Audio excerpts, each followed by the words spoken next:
Assalamualaikum warahmatullahi wabarakatuh.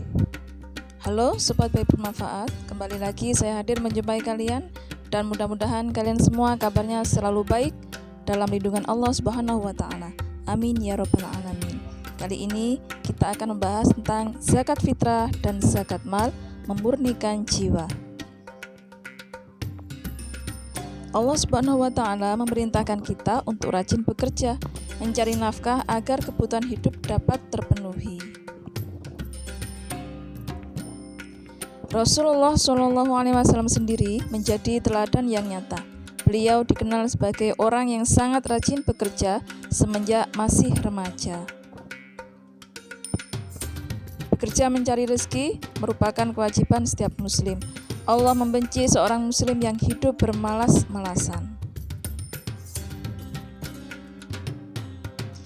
Harta kita merupakan karunia Allah Subhanahu wa Ta'ala. Kita tidak boleh mengatakan bahwa semua harta kita adalah hasil kerja keras kita sendiri. Dengan berkata seperti ini, berarti kita melupakan Allah Subhanahu wa Ta'ala. Bukankah Allah Subhanahu wa Ta'ala Maha Pemberi rezeki bagi hambanya? Kita harus ingat bahwa ada hak orang lain di dalam harta kita. Siapa mereka? Mereka disebut mustahik, yaitu orang-orang yang berhak menerima zakat.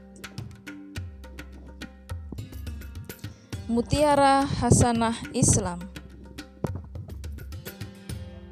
Zakat fitrah.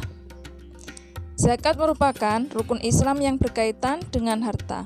Arti zakat sendiri secara bahasa adalah menyucikan. Zakat ada dua macam, yaitu zakat mal dan zakat fitrah. Secara bahasa, zakat fitrah adalah zakat kesucian.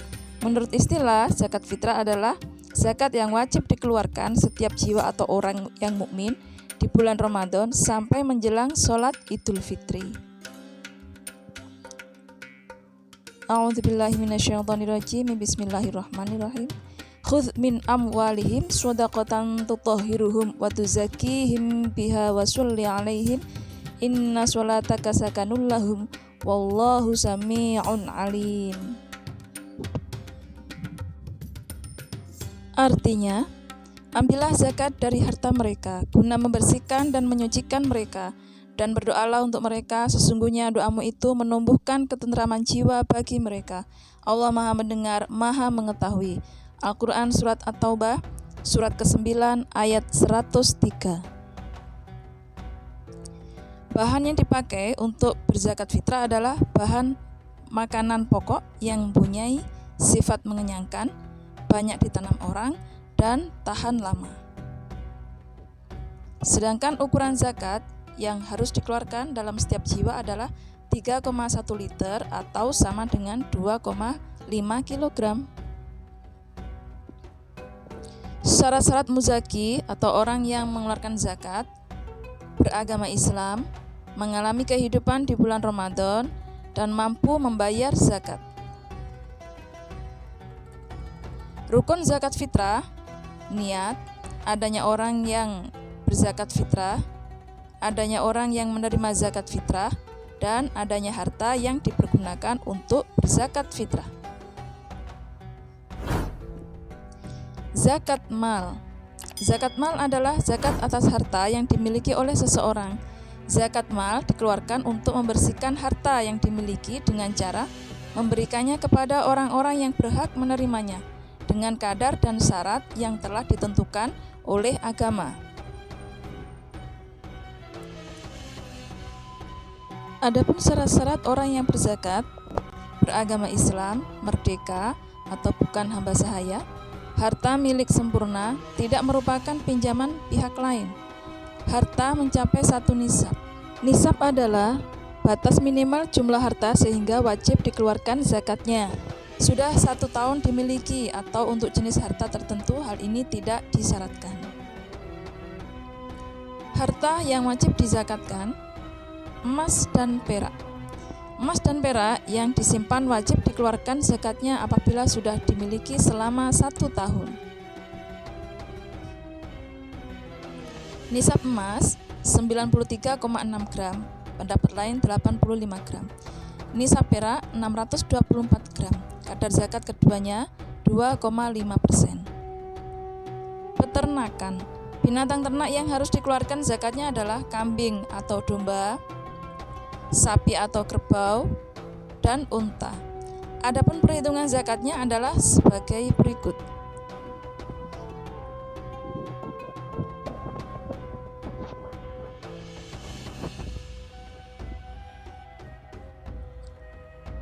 Harta perniagaan. Harta perniagaan adalah harta yang diperdagangkan. Nisabnya 93,6 gram. Kadar zakatnya 2,5%. Pertanian. Yang dimaksud dengan hasil pertanian dalam pembahasan fikih klasik adalah yang memproduksi makanan pokok seperti beras, jagung, sagu, gandum, dan lain-lain. Zakat untuk jenis harta ini diberikan setiap panen, jadi tidak harus menunggu 1 tahun. Ketentuannya adalah nisab 750 kg, kadar zakat 10% apabila tidak ada biaya tambahan untuk pengairan, 5% apabila ada biaya untuk pengairan. Harta temuan atau rikas. Harta rikas adalah harta terpendam yang ditemukan. Harta itu sudah tidak bertuan lagi. Jika seseorang menemukannya, harta itu menjadi haknya, namun harus dikeluarkan zakatnya yaitu 20%. Jika harta itu ditemukan di Indonesia, maka kita harus mengikuti ketentuan hukum positif di Indonesia. Zakat profesi. Zakat profesi ini dibahas secara tersendiri karena wacana mengenai jenis zakat ini masih tergolong baru. Para ulama salaf terdahulu tidak merumuskan zakat profesi karena pada waktu itu belum ada profesi yang beragam seperti yang ada pada zaman modern ini. Jenis profesi seperti olahragawan, dokter, guru, dosen, wartawan, pengacara, dan profesi lainnya dapat mendatangkan penghasilan yang menurut para ulama khalaf atau sekarang, penghasilan dari para profesional itu harus dikeluarkan zakatnya, yang ketentuan nisabnya sama dengan emas, dan kadar zakatnya 2,5%. Teknis pemberiannya bisa setiap tahun, setiap bulan, atau setiap saat mendapatkannya. Orang yang berhak menerima zakat atau mustahik. Fakir yaitu orang yang mempunyai harta yang sangat sedikit, tidak mempunyai pekerjaan, dan tidak dapat memenuhi kebutuhan sehari-hari. Miskin yaitu orang yang mempunyai sedikit harta dan penghasilan, tetapi tidak dapat memenuhi kebutuhan sehari-hari. Amil yaitu orang yang bertugas mengurus zakat. Mu'alaf yaitu orang yang baru saja masuk Islam. Rikob yaitu budak atau hamba sahaya. Ghorim yaitu orang yang mempunyai banyak hutang, tetapi hutangnya itu bukan untuk maksiat, tetapi untuk kebaikan. Contohnya orang yang berhutang untuk berdagang kemudian bangkrut. Sabilillah yaitu segala usaha yang bertujuan untuk menegakkan agama Allah seperti pengembangan pendidikan, panti asuhan, dan lain-lain.